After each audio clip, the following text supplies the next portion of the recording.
अयोध्या, सरयू नदी के शांत तट पर बसा वो पावन नगर, जिसका नाम सुनते ही हर भारतीय के मन में श्रद्धा और सम्मान जाग उठता है। यही वो भूमि है जहां मर्यादा पुरुषोत्तम भगवान श्री राम का जन्म हुआ। इसी कारण अयोध्या को हिंदू धर्म की सप्तपुरियों में सबसे पवित्र माना जाता है। त्रेता युग में राजा दशरथ और माता कौशल्या के यहाँ भगवान विष्णु ने श्री राम के रूप में अवतार लिया। श्री राम केवल एक राजा नहीं थे, वे मर्यादा, त्याग, कर्तव्य और करुणा के प्रतीक थे। उनका जीवन आज भी मानवता को सही मार्ग दिखाता है। मान्यताओं के अनुसार राम जन्मभूमि पर प्राचीन काल से ही एक भव्य मंदिर स्थित था, जहां रामलला की पूजा लगातार होती रही। लेकिन समय बदला, भारत पर आक्रमण हुए। इतिहास के कठिन काल में इस पवित्र स्थान का स्वरूप बदल दिया गया। यहीं से राम जन्मभूमि विवाद की पीड़ा भरी शुरुआत हुई। इसके बाद सदियां बीत गईं, राज्य बदले, शासन बदले, लेकिन राम भक्तों की आस्था कभी नहीं बदली। लाखों श्रद्धालु हर दिन यही मानते रहे कि यही भगवान श्री राम का सच्चा जन्मस्थान है। 20वीं शताब्दी में ये विषय पूरे देश का मुद्दा बन गया। कई आंदोलन हुए, कई बार तनाव भी बढ़ा, लेकिन इसके बावजूद अधिकांश राम भक्तों ने धैर्य और संयम का मार्ग चुना, क्योंकि श्री राम स्वयं शांति और मर्यादा के प्रतीक हैं।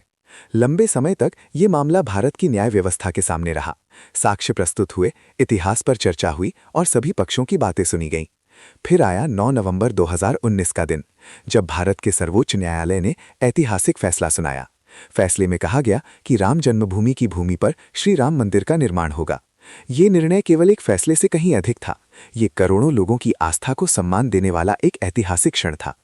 5 अगस्त 2020 को प्रधानमंत्री नरेंद्र मोदी ने राम मंदिर का भूमि पूजन किया।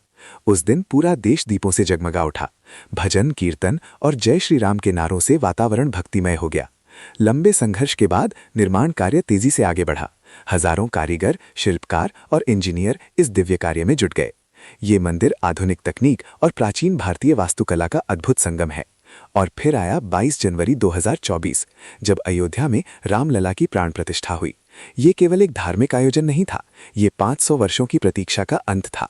उस दिन लाखों नहीं बल्कि करोड़ों लोगों की आंखों में खुशी के आंसू थे। आज अयोध्या का राम मंदिर पूरी दुनिया को एक संदेश देता है कि सत्य को भले ही समय लगे, लेकिन अंततः विजय उसी की होती है। राम मंदिर हमें सिखाता है कि श्री राम सिर्फ मंदिरों में नहीं, बल्कि हमारे विचारों, हमारे कर्मों और हमारे चरित्र में बसते हैं। आइए हम भी श्री राम के जीवन से सीख लें, मर्यादा का पालन करें, कर्तव्य निभाएं और समाज में शांति और प्रेम फैलाएं, क्योंकि राम केवल नाम नहीं, राम एक संस्कार है। जय श्री राम।